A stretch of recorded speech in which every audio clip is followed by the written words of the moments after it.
All right. Hi students, good evening all of you. I am Sushmita Sharma, आपकी chemistry educator.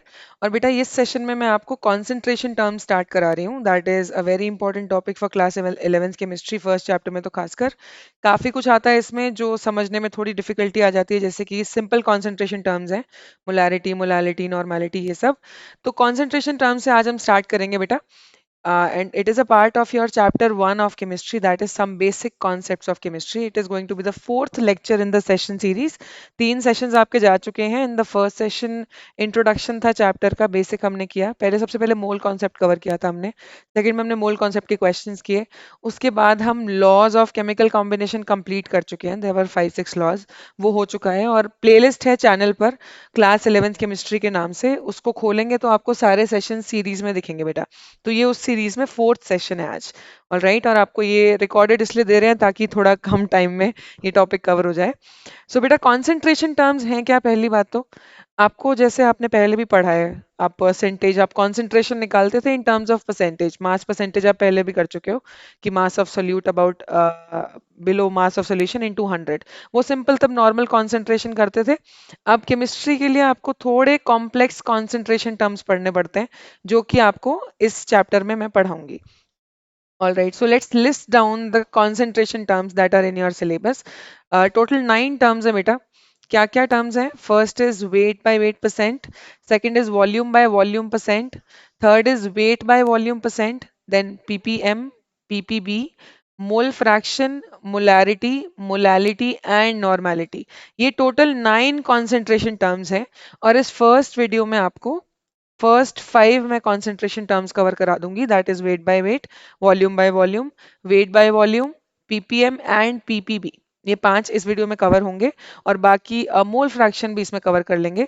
ये जो तीन हैं 7, 8, 9, मोलारिटी, मोलालिटी एंड नॉर्मेलिटी, इनमें थोड़ा ज्यादा टाइम लगेगा, तो एक सेशन में नहीं कवर करेंगे हम इनको। There will be another session for these three concentration terms. ठीक है, तो स्टार्ट करते हैं। सबसे पहले तो बेटा एक चीज समझनी है आपको कि सॉल्यूशन की बात हम कर रहे हैं। कॉन्सेंट्रेशन टर्म्स हम सॉल्यूशन के लिए यूज करते हैं। तो क्या मतलब है इसका? हम सॉल्यूशन की कॉन्सेंट्रेशन देना चाहते हैं। अब सॉल्यूशन के पहले कंपोनेंट्स के बारे में बात कर लेते हैं। दो कंपोनेंट्स होते हैं, सॉल्यूट एंड सॉल्वेंट, है ना। ये आपके दो कंपोनेंट्स हैं इन अ सॉल्यूशन। अब ये आप कैसे डिसाइड करते हैं कि सॉल्यूशन में कौन सॉल्यूट है कौन सॉल्वेंट है? It depends on the number of moles of the substances present. ठीक है, जैसे कि एक बहुत ही बेसिक सा एग्जांपल लेते हैं, इससे आपको काफी कुछ क्लियर हो जाएगा। वैसे अभी तक आपने ये पढ़ा है कि जो ज्यादा क्वांटिटी में होता है उसको हम सॉल्वेंट कह देते हैं, है ना।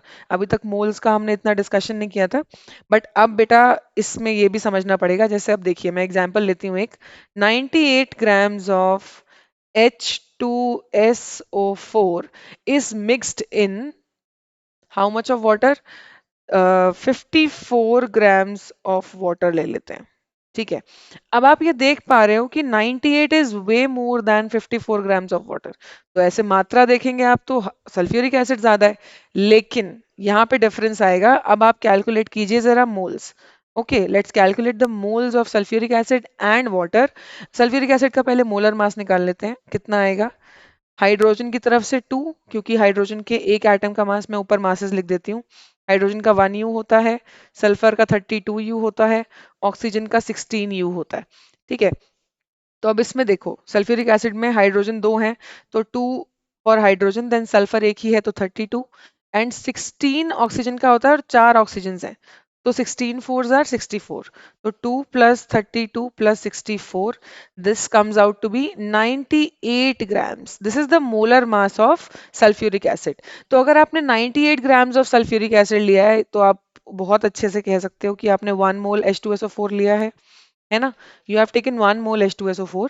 While in case I talk about water, तो 54 ग्राम्स ऑफ वाटर है ना। वाटर का मोलर मास तो आपको अब तक याद ही हो गया होगा, 18 ग्राम्स होता है।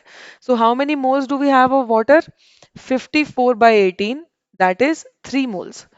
तो आपको नॉर्मली अगर आप मास से देखोगे तो सल्फ्यूरिक एसिड ज्यादा है, but in case you compare the moles, तो सल्फ्यूरिक एसिड का एक ही मोल है, while in this solution we have 3 moles of water, है ना। तो ज्यादा कौन हुआ? In case we compare the number of moles, water के मोल्स ज्यादा हैं सल्फ्यूरिक एसिड से। So you are not going to check the quantity, you are going to check the number of moles. और इधर पानी के नंबर ऑफ मोल ज्यादा है, तो पानी आपका सॉल्वेंट हो गया। and sulfuric acid will be your solute. All right. तो ये बेसिक चीज थी जिसके लिए मतलब स्टार्टिंग में समझाना पड़ता है before we dive into all the concentration terms. तो ये बेसिक समझ लिया हमने। अब हम स्टार्ट करेंगे फर्स्ट कंसंट्रेशन टर्म से, और साथ साथ मैं आपको क्वेश्चंस भी कराती जाऊंगी ताकि आपको अगर कॉन्सेप्ट एक बार में नहीं समझ में आ रहा तो क्वेश्चन सॉल्व करने से समझ में आ जाएगा। तो let's start with the first percentage that is concentration term, wait by weight percentage. वैसे तो देखो नाम से भी समझ सकते हो तुम लोग कि वेट बाय वेट परसेंटेज क्या है। So in case we talk about weight by weight percentage, इसको W बाय W भी लिखा जाता है शॉर्ट टर्म में। अब इतना लंबा तो नहीं लिखोगे आप हर जगह, तो इसको क्या लिखते हो आप? मास of solute upon mass of solution into 100। ठीक है, इन दोनों टर्म्स को ध्यान से देखो। मास ऑफ सोल्यूट तो सिंपल है, अपने सोल्यूट कितना मिक्स किया सॉल्यूशन में वो है। एंड मास ऑफ सॉल्यूशन, अब सॉल्यूशन दोनों का सम होता है। Mass of solution is the sum of the mass of solute and mass of solvent, है ना। तो ये आप लिख लो, ऐसा कंफ्यूजन मत कर देना कि क्वेश्चन में सॉल्वेंट का मास दिया हो और आप उसी से कैलकुलेट कराओ। अगर आपको सोल्यूट और सॉल्वेंट का मास सेपरेटली गिवन है तो आपको सॉल्यूशन का मास निकाल के न्यूमेरिकल सॉल्व करना है। सीधा सॉल्वेंट का मास पुट मत कर देना, सॉल्यूशन का मास कहा गया है आपसे। ठीक है, तो बहुत ईजी है। एक क्वेश्चन करके देखते हैं इस पे, isn't it? Let's solve a question based on it. 10 grams of sucrose, sucrose क्या होता है पहली बात तो ये लिख लो, C12H22O11, this is sugar actually. तो 10 ग्राम्स लिया आपने and it is dissolved in 100 grams water. ठीक है, आपको सॉल्यूट का मास पता चल गया 10 ग्राम, वाटर कितना है 100 ग्राम। Find the weight by weight percent of the solution. अब देखो आंसर लिखते हैं। आप जानते हो सॉल्यूट कौन है? सॉल्यूट है सुक्रोज, और आपने 10 ग्राम्स लिया है। और सॉल्वेंट कौन है? वाटर, जो कि आपने 100 ग्राम्स लिया है। तो सॉल्यूशन टोटल कितना हो गया? सॉल्यूशन टोटल हो गया 10 प्लस 100, दैट इज 110 ग्राम्स। सही है, सॉल्यूशन टोटल होगा बेटा दोनों का। तो अब जरा निकालते हैं W बाय W परसेंटेज, है ना। इजी है। सॉल्यूट है आपका 10 ग्राम्स, आपको क्वेश्चन में ऑलरेडी गिवन है, बहुत आसान चीज है ना। और सॉल्यूशन कितना है? 110। तो इस तरीके से जब आप परसेंटेज निकालेंगे, ये देखो 0 से 0 कट कर दो, ये आपका आंसर बेटा 100/11 आ जाएगा, दैट इज 9.99 समथिंग। ठीक है, ये परसेंटेज आ जाएगी आपकी। ये आपका वेट बाय वेट कॉन्सेंट्रेशन आ गया सॉल्यूशन का। जो आपने ये सुक्रोज का सॉल्यूशन बनाया था उसका आपने wait by weight percentage calculate कर लिया। सो कीप इन माइंड, अब यहाँ पे कई बच्चे ऐसी मिस्टेक कराएंगे कि भाई 10/100 इंटू 100 10% आ गया। ऐसा नहीं करना है। ठीक है, make sure you are calculating correctly, ऐसे सॉल्यूशन का मास टोटल करते हुए ध्यान रखना।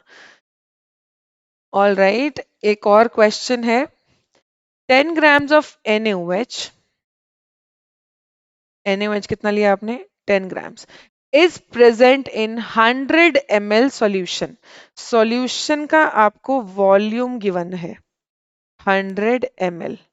100 ml सॉल्यूशन का वॉल्यूम गिवन है और आपको गिवन है डेंसिटी, है ना। डेंसिटी गिवन है, डेंसिटी कितना है? 1.2 ग्राम्स पर ml। आपसे कहा गया है कि वेट बाय वेट परसेंटेज निकालो। अब वेट बाय वेट कैसे निकालोगे? आपको मास गिवन है सॉल्यूट का, पर सॉल्यूशन का तो वॉल्यूम गिवन है। तो हमें सॉल्यूशन का पहले मास कैलकुलेट करना पड़ेगा। Mass of solution is unknown अभी तो वो कैसे कैलकुलेट करेंगे हम? How do we calculate this? Very easy. देखो आप ये जानते हो कि डेंसिटी जो होती है वो मास अपॉन वॉल्यूम होती है। आपको डेंसिटी गिवन है, आपको वॉल्यूम गिवन है, सॉल्यूशन की दोनों चीजें मिली हुई हैं, और मास कैलकुलेट करना है। तो मास कितना हो जाएगा? Density into volume, which will be how much? Density is 1.2 into volume that is 100, तो 120 grams हो गया mass of the solution। Easy, आपने मास कैलकुलेट कर लिया। तो ये डेंसिटी वाले क्वेश्चन जरूर आते हैं बेटा, डेंसिटी का रिलेशन आपको याद करना पड़ेगा कि density is equal to mass upon volume. ये याद कर लोगे तो आपको कहीं दिक्कत नहीं आएगी। ठीक है, अब आगे क्या करना है? आपने मास निकाल लिया, now we follow the simple formula. यहीं पे सॉल्व कर देते हैं, आगे जगह नहीं दिख रही है मुझे, जस्ट अ सेकेंड, यहीं पे सॉल्व कर लेंगे। चलो यहीं कर लेते हैं। अब हमें, मैं इसको इरेज कर रही हूँ बेटा, आई होप आप लोग सब लोग साथ में नोट कर रहे हो, otherwise this is a video you can rewind ना, आप थोड़ा बैक करके देख सकते हो। मैं यहाँ पे इरेज कर देती हूँ। So now we have the mass of solute and we have the mass of solution. देखो, क्योंकि आपको वॉल्यूम गिवन था सॉल्यूशन का, तो आपको सीधा सॉल्यूशन का ही मास मिल गया, सॉल्वेंट का कहीं रोल ही नहीं आया, है ना, सीधा सॉल्यूशन का ही आ गया आपके पास। तो 10 ग्राम्स आपका मास ऑफ सोल्यूट है and 120 grams is the mass of solution. तो निकाल लीजिए weight by weight percentage, it's very easy now. So 10 upon 120 into 100, ये आपका बेटा कितना आ जाएगा, 100/12। This comes out to be 8.33%। ये आपका परसेंटेज आ जाएगा वेट बाय वेट। ठीक है, आपको वॉल्यूम गिवन था, वॉल्यूम से आपने मास निकाला ऑफ द सॉल्यूशन, क्योंकि बिना उसके आप वेट बाय वेट परसेंटेज नहीं दे सकते थे। Once you calculated the mass of solution, आपको सिंपली फॉर्मूले में पुट करना है। आई होप यहाँ तक सबको समझ में आ गया है। It wasn't very difficult. ये बेटा इन दो क्वेश्चन से we have completed the first concentration term, that is weight by weight percent. अगर आपको कोई भी डाउट लग रहा है तो the comment box is always open, live chat में भी मैं देख लूंगी जब वीडियो प्रीमियर हो रही होगी। कहीं भी डाउट हो तो कमेंट्स में जरूर मेंशन कर देना, so that I can provide you with more questions, ताकि आपके अगर कोई डाउट्स हैं भी तो वो क्लियर हो जाएंगे in the next video. Okay, next आपका सेकंड जो है, it is volume by volume percentage. Simple है, जैसे वेट बाय वेट था उसमें आप मास ले रहे थे, इसमें आप वॉल्यूम लोगे। It's not very difficult, self explanatory term है एकदम ही। चलो, अब पहले एक फॉर्मूला लिख के देख लेते हैं क्या है। HCl का सॉल्यूशन है 7% वॉल्यूम बाय वॉल्यूम। तो मतलब क्या है इसका, कि 7 ml HCl is present in 100 ml solution. तो सिंपल लिख लो, फॉर्मूला क्या है बेसिकली, मतलब volume of solute, this is used for liquids बेटा। अगर आपका सॉल्यूट भी लिक्विड है और सॉल्वेंट भी लिक्विड है, सब कुछ लिक्विड है, तो हम फिर वॉल्यूम की टर्म्स में ही बात करते हैं, है ना। Volume of solute upon volume of solution into 100, simple formula, कुछ डिफिकल्ट नहीं है, मास की तरह ही, बस आप यहाँ पे वॉल्यूम ले रहे हैं। और इसमें भी आपके डेंसिटी वाले क्वेश्चंस आ सकते हैं, बिकॉज वॉल्यूम तो इसमें भी आ रहा है ना। तो हो सकता है आपको मास गिवन हो और फिर आपको वॉल्यूम निकालना हो, तो डेंसिटी वाला रिलेशनशिप हमेशा याद रखना है, density is equal to mass upon volume. Always remember this, this is very important, किसी भी क्वेश्चन में रैंडमली आ जाता है एक्स्ट्रा आधे नंबर का पोर्शन। चलो, a sugar solution is 3% weight by volume. आपका एक शुगर सॉल्यूशन है जो कि वेट बाय वॉल्यूम परसेंटेज उसकी 3% है। तो हमें इसका बेसिकली, अब अगर मैं लिखूं तो मतलब क्या है, वेट बाय वॉल्यूम गिवन है, so what do we understand by this. Third है बेटा ये वाला, वेट बाय वॉल्यूम, मतलब कि वेट आपको गिवन होगा सॉल्यूट का और वॉल्यूम आपको गिवन होगा सॉल्यूशन का। ठीक है, तो थोड़ा सा मिक्स है इसमें, मास भी आ गया वॉल्यूम भी आ गया, तो लिख लेते हैं। तो इसमें वेट बाय वॉल्यूम का क्या आया बेटा, देखिए 3% है वो तो चलो बाद में लिखेंगे, पहले ये लिख लो, mass of solute upon volume of solution. आप सॉल्यूट का तो मास ले रहे हैं, सॉल्यूशन का वॉल्यूम ले रहे हैं, so this is the formula that you use for those kinds of questions. और जैसे इसमें ये दिया हुआ है कि sugar solution 3% weight by volume है, तो मतलब क्या है इसका, कि 3 grams sugar is present in 100 ml solution। ये कहने का मतलब है कि आपने 100 ml सॉल्यूशन में 3 ग्राम शुगर मिला रखी है, ये कंप्लीट सॉल्यूशन बन गया आपका। This is the third kind of concentration term, that is weight by volume. ये तीन टर्म्स बहुत इजी है बेटा, इसमें कुछ खास डिफिकल्ट है नहीं, सिंपल कैलकुलेशंस है। अब थोड़ा सा क्वेश्चन करके देखते हैं, ठीक है। A sugar solution is 10% weight by volume. चलो, क्या गिवन है, एक शुगर सॉल्यूशन है, 10% वेट बाय वॉल्यूम है, मतलब क्या समझे, 10 grams sugar is present in 100 ml solution, है ना। वेट बाय वॉल्यूम गिवन है और 10% आपको कॉन्सेंट्रेशन दी हुई है, तो मतलब कि 100 ml सॉल्यूशन हम अज्यूम कर रहे हैं, तो उसमें 10 ग्राम शुगर होगी। Easy. Now you have to find the weight by weight percentage if density of solution is this much. आपको density भी given है, that is 1.25 grams per ml। आपसे क्या पूछा गया है, weight by weight percentage। अब weight by weight में हमें क्या चाहिए होता है बेटा, मास ऑफ सोल्यूट जो कि हमारे पास है 10 ग्राम, है ना, अपॉन मास ऑफ सॉल्यूशन जो कि हमारे पास नहीं है, हमारे पास वॉल्यूम ऑफ सॉल्यूशन है, इनटू 100। तो हमें ये mass of solution find out करना है and we have been provided with the volume and density. तो कैसे करोगे? Mass is equal to density into volume. क्या आया? डेंसिटी है 1.25, मास है 100, सॉरी वॉल्यूम है 100, तो 125 ग्राम्स आ गया मास। बस now put it in the formula. The formula will be 10 upon 125 into 100, that is 1000 by 125. I guess this is divisible. ये divide कर सकते हैं बेटा हम। जो भी आपका आ रहा है मेरे ख्याल से 8% के आसपास will be your answer, so calculate करके देखना। 1000 बाय 125 अगर करते हो आप, let me also calculate simultaneously. 1000 by 125, it is 8%। Okay, तो यहाँ पे कितना इजी सवाल था, आपको सिंपली पहले वेट बाय वॉल्यूम दिया गया, आपको उससे ये पता करना, सबसे पहले वो लिख लो कि आपको जो डेटा गिवन है उससे आपको क्या क्या मिल रहा है ना, और आपको क्या क्या रिक्वायर्ड है जो नहीं गिवन है ऑलरेडी क्वेश्चन में। तो उस हिसाब से फिर आप कैलकुलेशन करो। अगर क्वेश्चन देख के डर रहे हो तो कोई फायदा नहीं है उस चीज का बेटा। देखो जैसे इस क्वेश्चन को अगर आप खाली वैसे रीड करते तो क्या गिवन है, sugar solution 10% weight by volume है, find weight by weight percent और डेंसिटी गिवन है। तो बहुत बच्चे क्वेश्चन देख के कंफ्यूज हो जाते हैं कि इसका करना क्या है। तो सबसे पहले इजी स्टेप्स लिया करो, बेबी स्टेप्स, कि तुम पहले क्वेश्चन को ब्रेक डाउन करो। ठीक है, आपको वेट बाय वॉल्यूम गिवन है, तो सबसे पहले यही देखो कि वेट बाय वॉल्यूम का मतलब क्या है, कि वेट आपका 10 ग्राम होगा, वॉल्यूम 100 ml होगा। ठीक है, आपको वेट बाय वेट करना है, तो मतलब मास ऑफ सॉल्यूशन फाइंड आउट करना पड़ेगा, और वो आपको फाइंड आउट करने में हेल्प करेगी डेंसिटी। अगर किसी ने नोट डाउन नहीं किया था तब तक तो बेटा वीडियो बैक कर लेना, because it's a premiere anyhow, जो भी वीडियोस होती हैं आप बैक करके तो देख ही सकते हो। तो this was a sample question for conversion between two concentration terms. अगर कन्वर्जन आ जाए तो वो भी आप बड़े आराम से कर सकते हो, है ना। Now moving forward, another conversion वाला क्वेश्चन ही है। ठीक है, a sugar solution is 10% weight by weight. चलिए सबसे पहले the first step, weight by weight मतलब कि क्या है, कि 10 grams sugar is present in how much of what a solution, 100 grams of solution, isn't it? It is present in 100 grams of the solution. अब आपको पूछा क्या गया है, weight by volume percentage if density of the solution is 1.2 grams per liter। आपसे weight by volume पूछा गया है। अब weight by volume में क्या चाहिए होता है आपको, आपके पास 10 ग्राम शुगर तो है, बट आपके पास वॉल्यूम ऑफ द सॉल्यूशन नहीं है ना। आपको मास गिवन है, वॉल्यूम नहीं है, लेकिन यू हैव द डेंसिटी, आपको डेंसिटी तो गिवन है। तो देखो density is equal to mass upon volume, you have mass, you have density, you need the volume for the second kind of percentage।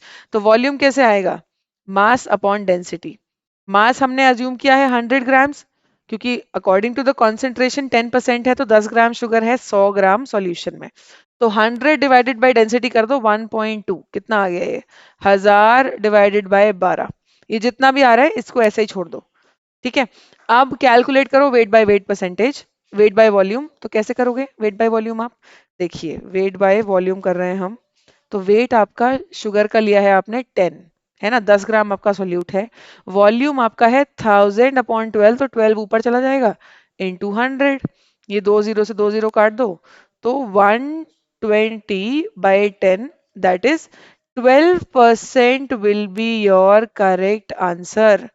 तो जिस सॉल्यूशन का वेट बाय वेट परसेंट 10% था, उसका वेट बाय वॉल्यूम परसेंटेज जो है वो 12% आया, है ना। तो बेटा बड़ा आसान था सवाल, कुछ भी नहीं था, इजी कन्वर्जन है। मास को वॉल्यूम में और वॉल्यूम को मास में कन्वर्ट करना अगर तुम सीख रहे हो तो बस खत्म हो गए क्वेश्चंस, कुछ बचा ही नहीं और इसमें, बहुत इजी है।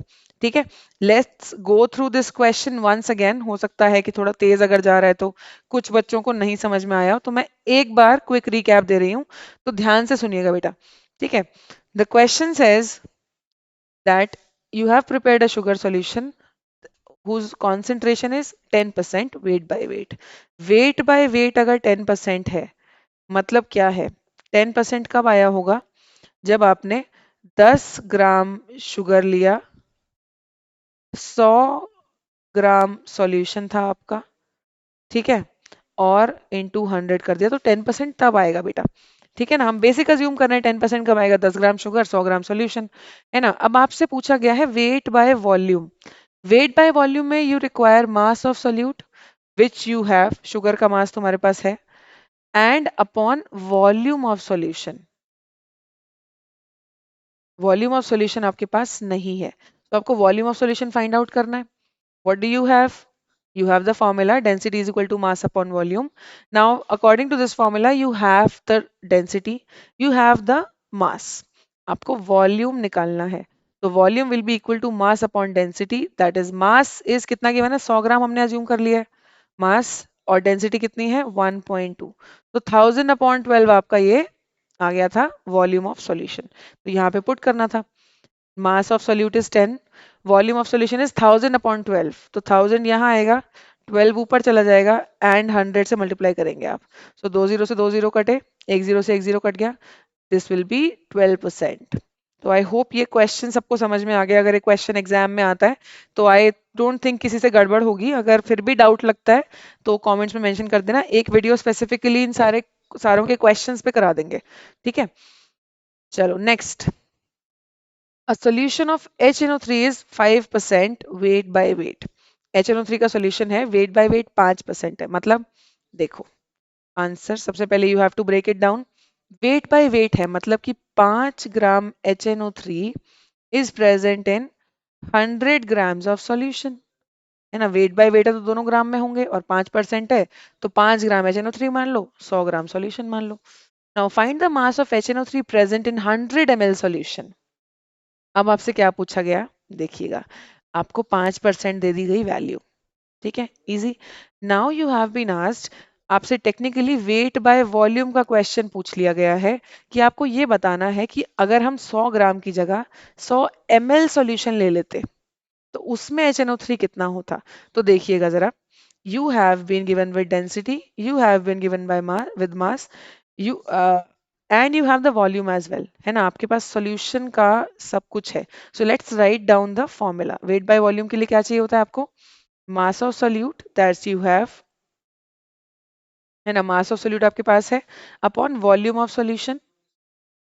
वॉल्यूम ऑफ सॉल्यूशन आपके पास है, लेकिन उस हिसाब से मास नहीं गिवन है ना, you have not been provided with the mass of the solute, नहीं गिवन है भाई। वॉल्यूम आपको गिवन है, तो पहले आप क्या करेंगे, पहले आप फर्स्ट पोर्शन के हिसाब से जरा कैलकुलेट कीजिए बेटा, ठीक है। पहले फर्स्ट पोर्शन के हिसाब से आप कैलकुलेट करेंगे, आपका इसका वॉल्यूम कितना आ रहा है, 5 ग्राम जो HNO3 है वो कितने वॉल्यूम में प्रेजेंट है, आपको मास गिवन है, तो जरा वॉल्यूम निकाल लेते हैं। Volume is equal to mass upon density, तो कितना आ जाएगा, mass is 100 grams, density is 1.4, ठीक है। तो ये 1000/14, इसको मैं एक बार कैलकुलेट कर लेती हूँ, 1000 divided by 14, 1000 divided by 14, this comes out to be 71.42 ml, मतलब कि आपका 71.42 ml में 5 ग्राम नाइट्रिक एसिड प्रेजेंट है। Now let's write this down, 71.42 ml solution contains कितना, 5 ग्राम HNO3, है ना।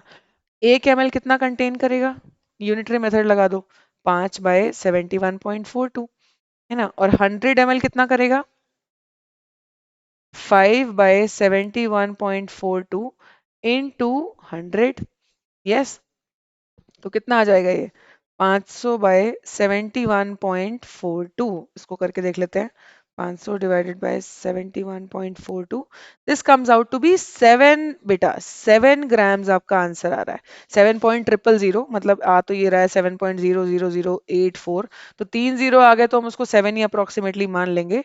सो 7 ग्राम्स हमने क्या किया, how did we do this question, हमको क्या गिवन था, let's just repeat this once again. अभी हमने जस्ट सॉल्व किया तो एक बार रिपीट कर लेते हैं, देखिएगा बेटा बहुत ध्यान से, वेरी इजी। सबसे पहले क्वेश्चन को रीड करो and then write down the data that you have been provided with. पहली चीज है कि आपको सॉल्यूशन के बारे में गिवन है कि ये वेट बाय वेट परसेंटेज इसकी 5% है, ठीक है। सॉल्यूट कौन है, HNO3, है ना, कॉन्सेंट्रेशन गिवन है 5%, तो आप ये लिख लो HNO3 मतलब कि कितना प्रेजेंट है, 5 ग्राम्स, और सॉल्यूशन कितना है क्योंकि वेट बाय वेट है तो हम ग्राम्स में ही लेंगे, 100 ग्राम्स। ठीक है। अब सबसे पहले बेटा इसका वॉल्यूम निकाल लो कि 5 ग्राम HNO3 100 ग्राम सॉल्यूशन में मौजूद है। इस सॉल्यूशन का वॉल्यूम कितना है? Let's calculate that. तो volume is equal to mass upon density. Mass कितना है बेटा? मास आपको 100 ग्राम आपने अज्यूम किया है। डेंसिटी क्वेश्चन में गिवन है दैट इज 1.4 ग्राम्स पर लीटर, मतलब कि 1000 divided by 14। Let's not calculate it here, तो कैलकुलेशन थोड़ा आसान लगेगा तुम्हें। ठीक है, या वैसे कर सकते हैं अगर हमें यूनिटरी मेथड यूज करना है तो। Yes, let's actually write it down, which was coming out to be 71.42 ml। Density के हिसाब से इतना वॉल्यूम आ रहा है 100 ग्राम सॉल्यूशन का। अब आपको क्या करना है, आपसे पूछा गया है कि 100 ml सॉल्यूशन में कितना होगा आपका सॉल्यूट। तो उसके लिए you will be using a very simple method, जो कि यूनिटरी मेथड हम लोग यूज करते हैं। तो देखो, यू हैव कैलकुलेटेड कि 71.42 ml of solution contains 5 grams of nitric acid। सही है। 1 ml अगर हम सॉल्यूशन ले रहे हैं, उसमें कितना नाइट्रिक एसिड होगा? 5 डिवाइडेड बाय 71.42 ग्राम्स HNO3। सही है। अगर मैं 100 ml सॉल्यूशन ले रही हूं, तो बेटा ये कितना हो जाएगा? इसको इनटू 100 कर देंगे हम, है ना? तो ये आपका 7 ग्राम्स आ रहा है, मतलब आपके 100 ml सॉल्यूशन में 7 ग्राम HNO3 प्रेजेंट होगा। तो आई होप टिल नाउ सबको सब कुछ क्लियर है, कहीं कोई डाउट नहीं चल रहा है मन में। इन case you have any doubts बेटा किसी भी क्वेश्चन में, तो कमेंट बॉक्स में मेंशन करना। I will bring up a live session with questions that I will be solving live. अभी सिर्फ कॉन्सेप्ट वीडियो है तो साथ में क्वेश्चंस दे रही हूँ ताकि आपको समझ में आता रहे। बाकी there will be a separate session of questions only जब कंसंट्रेशन टर्म्स कंप्लीट हो जाएंगी। ठीक है।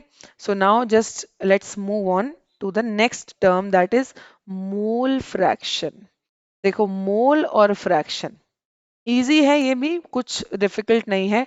तो एक एग्जाम्पल के तौर पे जरा ले लेते हैं। मान लीजिए आपने सॉल्यूशन बनाया, ठीक है, ए प्लस बी। ए आपका सॉल्यूट है, ठीक है, बी आपका सॉल्वेंट है ना? बी आपका सॉल्वेंट है। तो मान लीजिए मैंने सॉल्यूट जो लिया है वो 1 मोल लिया है और सॉल्वेंट जो लिया है 3 मोल लिया है। ठीक है, let's for an example let's take it this way कि मैंने NaOH लिया 40 ग्राम और वाटर ले लिया मैंने 54 ग्राम्स। तो मैंने टोटल 94 ग्राम्स का मेरा सॉल्यूशन बन गया। ठीक है, लेट मी इरेज दैट।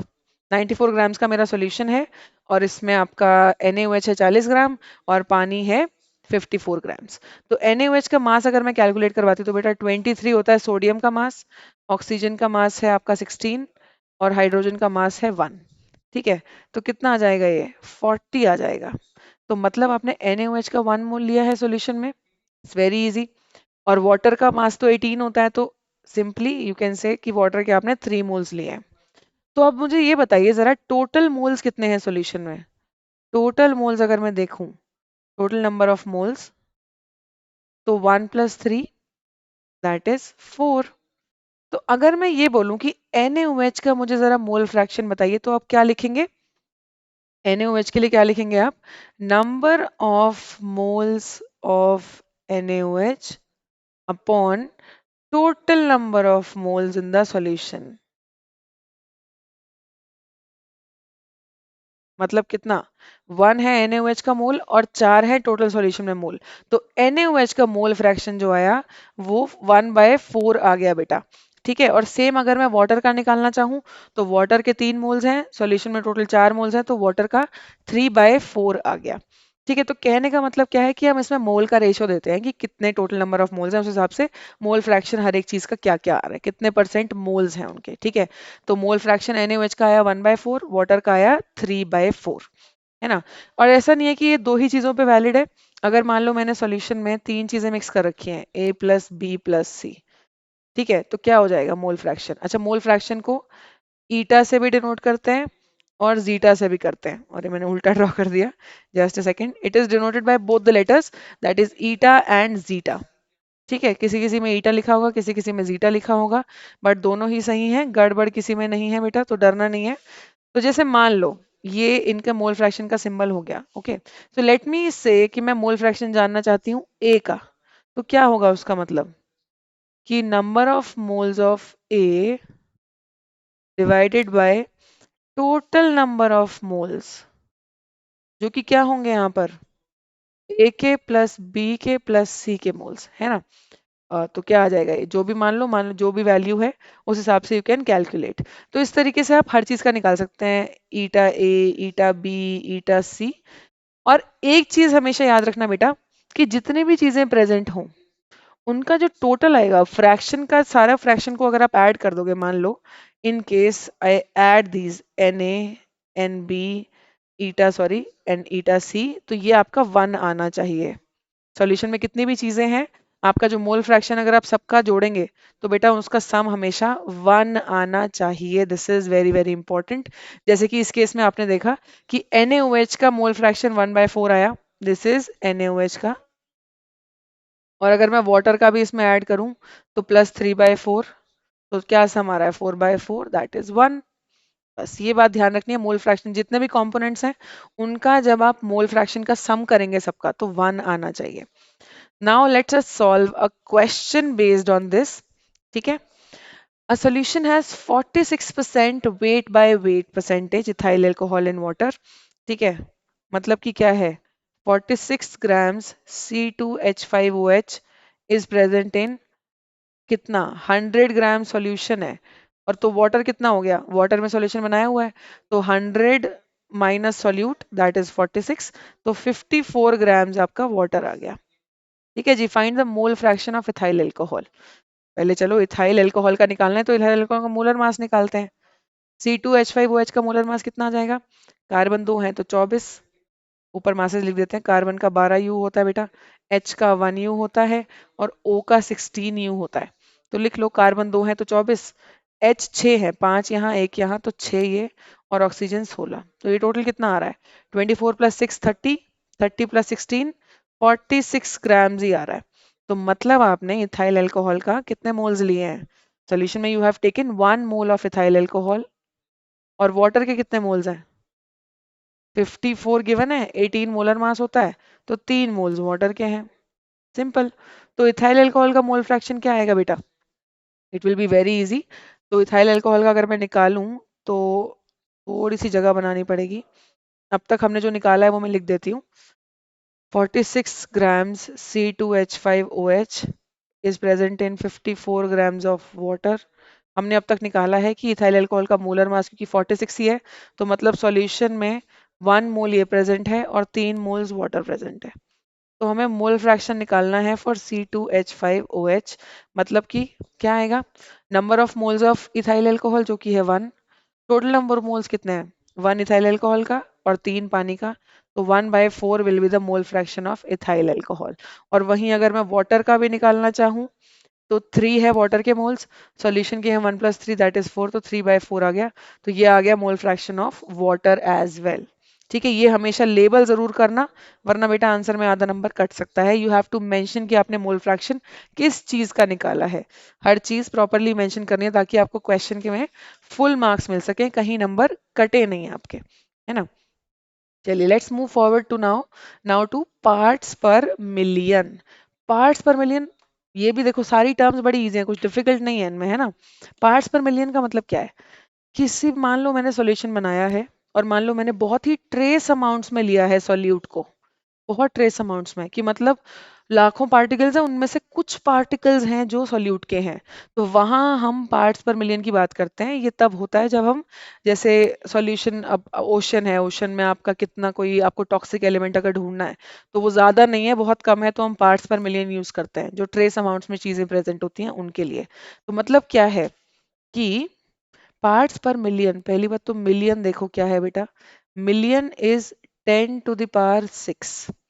ठीक है, 10⁶ होता है million, that is 1 2 3 4 5 6, that is 10 lakhs।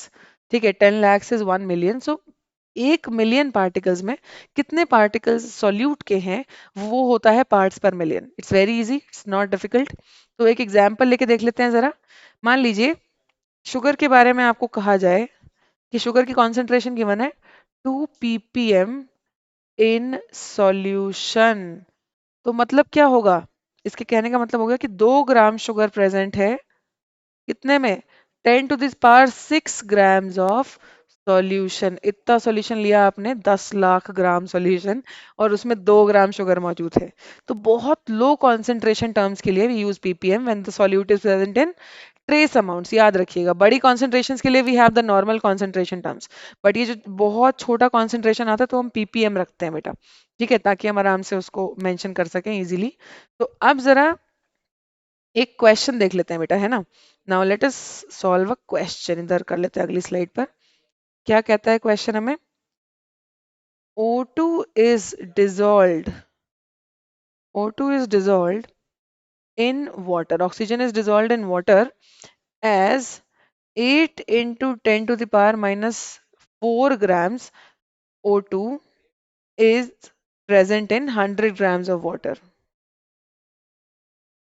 100 grams of water.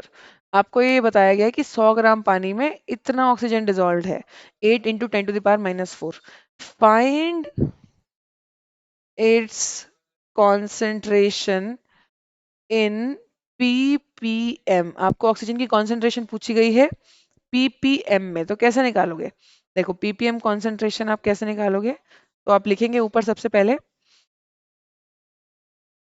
mass of solute, that is 8 into 10 to the power -4, divided by mass of solution, that is 100 grams, है ना, into 10 to the power 6, क्योंकि आपको million में निकालना है। So it's very easy, कर लो। दो zero यहाँ से कट जाएंगे, तो वो ऊपर पूरा का पूरा टर्म ही कैंसिल हो जाएगा, 10 to the power 4 बचेगा क्योंकि। तो 8 ppm will be the answer. Percentage नहीं है, ppm है, तो परसेंटेज प्लीज हटा देना यहाँ से बेटा। तो इजी है, बहुत सिंपल है। जहाँ पे 100 से मल्टीप्लाई करते हो, यहाँ पे 10 to the power 6 से करना है। परसेंटेज हम 100 में निकालते हैं और पीपीएम हम मिलियन में निकालते हैं, तो यहाँ पे तुम्हें 100 की जगह 10 to the power 6 से मल्टीप्लाई करना है। अब एक और जरा क्वेश्चन कर लेते हैं इसी पे based. Let us do another question, that is, देखिए क्वेश्चन हमें कहता है कि सी water contains 53 ppm of sodium carbonate. Find mass of Na2CO3 present in a glass of water. तो यहाँ पे हमें एक चीज अज्यूम करनी पड़ेगी कि एक फिक्स्ड क्वांटिटी नहीं दी गई है, ग्लास ऑफ वाटर कहा गया है। So let's take 250 ml of water, है ना। 250 ml मतलब कि 250, एक ग्लास पानी तुमने लिया है। अब क्योंकि वाटर की डेंसिटी 1 ग्राम पर ml ही होती है, तो इसका मास कितना हो जाएगा? 250 ग्राम्स वाटर हो जाएगा। तो आपको मास ऑफ सोल्यूट, आपको कॉन्सेंट्रेशन गिवन है ना, आपको मास ऑफ सोल्यूशन मिल गया। तो देखो 53 ppm गिवन है आपको, और ऊपर आपको मास ऑफ सोल्यूट बताना है। मास ऑफ Na2CO3 लिख सकते हो सीधा, upon 250 into 10 to the power 6। तो क्या आएगा? 53 into 250 upon 10 to the power 6। ये आपका बेटा मास ऑफ Na2CO3 आ जाएगा, और नेगेटिव पावर में ही आएगा, बिकॉज पीपीएम में हम कॉन्सेंट्रेशन निकाल रहे हैं तो कॉन्सेंट्रेशन बहुत ही कम आती है, 10 to the power -4, 10 to the power -5, ऐसे आपकी कॉन्सेंट्रेशन आएगी। ठीक है, तो it was a very easy question again. Now we come to the last term of this session, that is parts per billion. Again parts per billion, जैसे million था 10 to the power 6, parts per billion में क्या होता है? Mass of solute upon mass of solution into 10 to the power 9, बाकी सब same है। 10 to the power 6 की जगह बस आपको 10 to the power 9 कर देना है, ताकि आप बिलियन में निकाल सकें। मिलियन होता है 10 to the power 6, बिलियन उससे भी ऊपर है, that is 10 to the power 9। ठीक है, तो बाकी सब सेम रखना है, कैलकुलेशन सब तरीके से सेम होगी, बस मिलियन की जगह बिलियन कर दिया आपने। आपने थोड़ा सा कॉन्सेंट्रेशन जब और कम हो, 10 to the power -3 और कम चली गई कॉन्सेंट्रेशन, तब आप पार्ट्स पर बिलियन यूज करेंगे, जब ट्रेस में भी और ट्रेस हो जाए। ठीक है, सो इट्स वेरी इजी। तो ये बेटा आपका लास्ट टर्म था। नेक्स्ट सेशन में we will be covering molarity, molality and normality. ये हम बेटा नेक्स्ट सेशन में करेंगे। So this was the session, और आई होप आप लोगों को सब कुछ समझ में आया है। तो मेक श्योर आप लाइक कर रहे हो, शेयर कर रहे हो, सब्सक्राइब कर रहे हो, और डाउट जरूर कमेंट करना। And make sure you join the Telegram channel as well. Alright, so thank you so much, और नेक्स्ट वीडियो जल्दी बेटा आपको मिल जाएगी। Thank you.